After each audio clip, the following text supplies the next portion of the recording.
So to kick us off, we're going to go to Marty. Marty, go ahead with your question.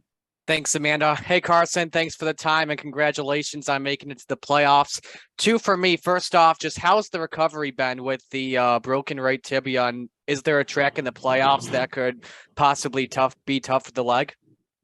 I'm off a crutch. I do have a cane that I bought, just more so for balance and strength, but I don't need the crutch really. Besides just being weak.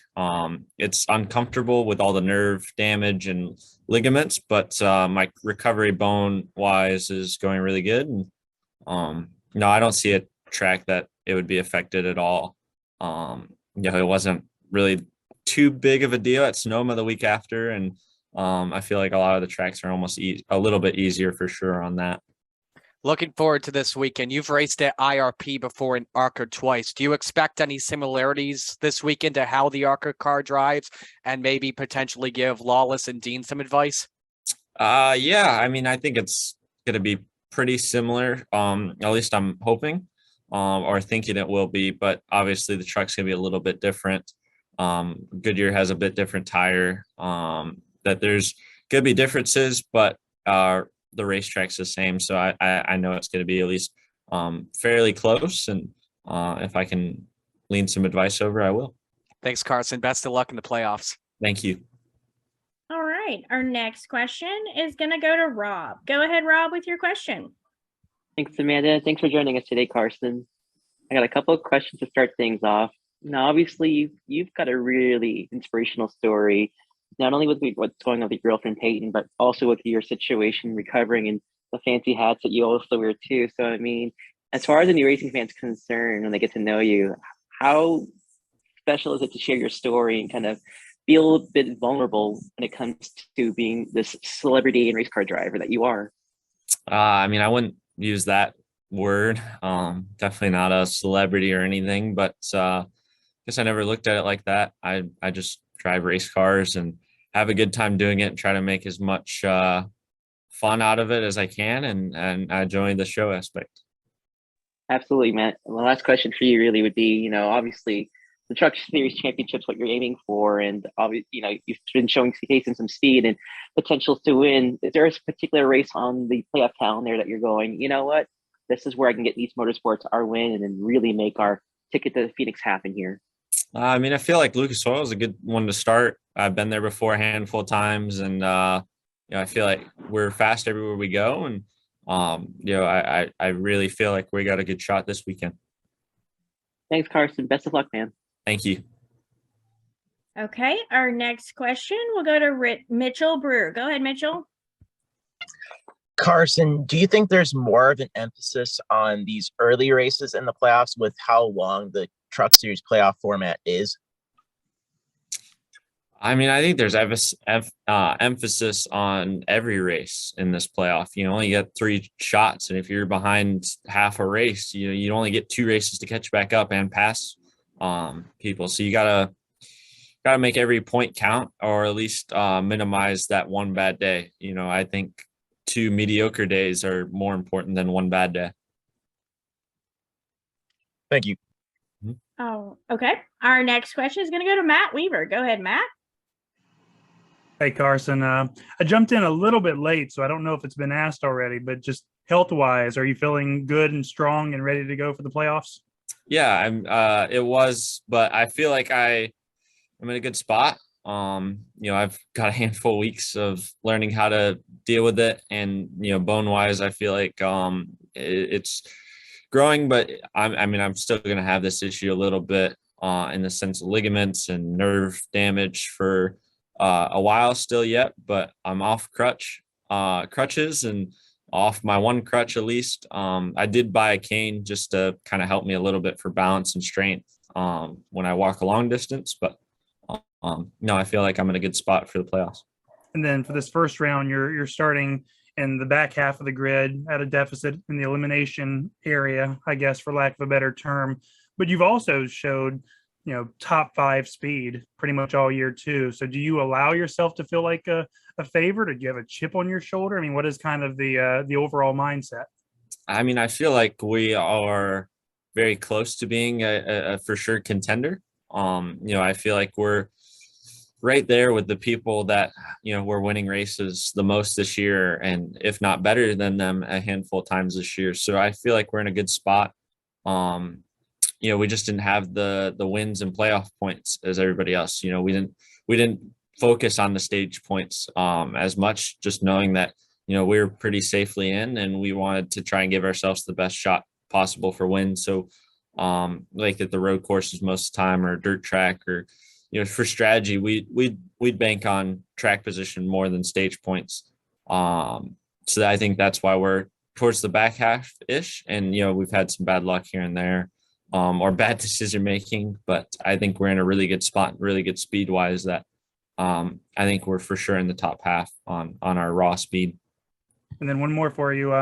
What is the approach in terms of, are you points racing in this first round? Are you going for wins? I guess it could change heading from race to race, but heading into IRP, are you points racing, win racing? What is the ratio, I guess? I mean, I'm still looking at it right now as how I've taken almost every race within reason, right? You know, I think we need to be patiently aggressive, you know, not make too big of an enemy too early if we need a spot or two. But at the same time, we're going to try and win the race. You know, I think if you're focused on winning the race, and, you know, you can have a shot and try to put yourself in that spot, where if you already written yourself off, you're probably not going to be in a good spot, or at least you're not putting yourself in the spots you need to. So I feel like we're in a, you know, try to win the race at all costs, but at the same time, just try not to overstep that 101% and blow a second or third place day just because we wanted to win the race that day. Thanks, Carson. Okay, our next question is going to go to Lee Spencer. Go ahead, Lee. Thank you. And thank you, Carson, for joining us. I'm just kind of curious. Can you talk about, I'm drawing a blank here. It'll come to me. I'm sorry. I'll get back in the queue and come back. Just You're good, Lee. Yeah, no problem. I'll call on someone else and we'll come pick you up here. Thank you. Absolutely. Bye-bye. No problem. Okay, next we'll go to Brian. Go ahead, Brian. Hi, Carson. My name is Brian. I am from Argentina. My question is, how do you balance your regular season despite your injury? I mean, I'm a race car driver, right? And, you know, I've figured out ways on how to move my ankle and move my leg different ways, and try to relearn just a little bit when I couldn't move it as much. And, you know, I feel like every race car driver figures out and learns and adapts very, very quickly. Like at Mid-Ohio, my shifter broke in half. You know, I just had to reteach myself very quickly how to, you know, shift without a top half of the shifter. You know, you adapt very quickly, and this is a little bit more to adapt at, but I can be uncomfortable, no problem, and even hurt at times. I can relearn just fine, and hopefully, you know, everything feels better when you run up front and you forget about it. And I always say adrenaline is the easiest result of relief pain. Thanks, Carson. Good luck in Indianapolis Raceway Park. Thanks, Brian. Okay, our next question will go to Mateus. Go ahead, Mateus. Hello, Carson. Congrats for your great season in NASCAR Tracks 2022 season. Can your triumphal drop be broken in the next 3 races? And there is a possibility run on the Xfinity or Cup Series in 2023? I mean, I think I gathered your question there. Sorry, there's a lot for me, but you know, I'm focused on the playoffs right now. You know, I don't really have anything set in stone for 2023 at all. So I'm just focused on trying to win a race and win races this year, and I'm focused on the end of 2022 right now. Thanks. Which track from the run of 10, Indianapolis Raceway Park, Richmond, or Bristol Motor Speedway do you like the most? I mean, they're all great tracks, and at least feel like I'm capable at all of them. But I feel like Indy is um, one I've looked forward to all year since being announced. So I feel like that's a really good shot for us. And I feel like we're, we could capitalize. Everybody doesn't really have a notebook setup wise. So if we can jump on it and hit better than most everybody, we're already ahead of the game. So I'm excited about this weekend for sure. Thanks, Carson. Have good luck in the round of 10 in the playoff of the NASCAR tracks. Thank you. All right. Our next question will go to Matt Weaver. Did you have a follow-up? Okay. I think Matt is good. I'm going to read Lee's question.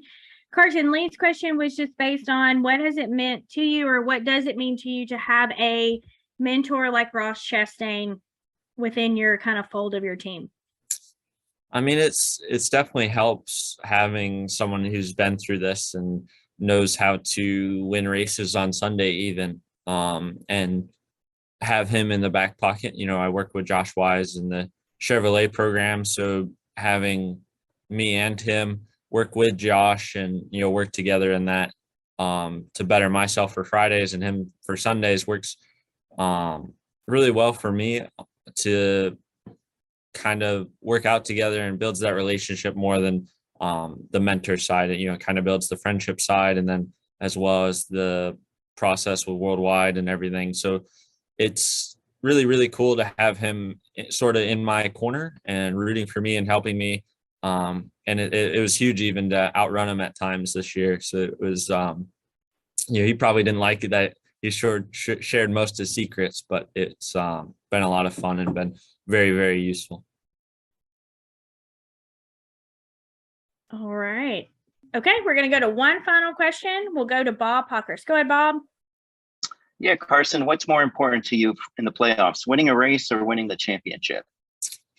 I mean, I feel like winning a race, I would hate to win a championship winless. And I feel like winning a race, kind of helps us set up for a championship. But ultimately, I'd love to at least win a race. That's my goal first. You got to walk before you can run.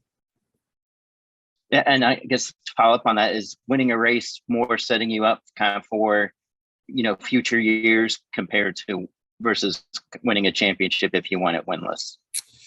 Yeah, I mean, you look that's a tough question, right? Because you've seen championship guys, lose their rides and be out and be searching in January for rides. But I think winning a race helps that relationships and helps build the sponsorship of it and helps build the relationship. I'm very thankful for Worldwide and Premier. They've been huge for me this year. So I really want to put them both in victory lane and have them both sitting there in victory lane and them able to take pictures and put it on their office wall and be able to promote it.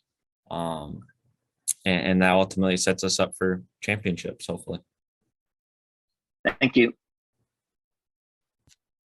All right, Carson, thank you so much for spending time with us. We really appreciate it. Perfect. Thank you.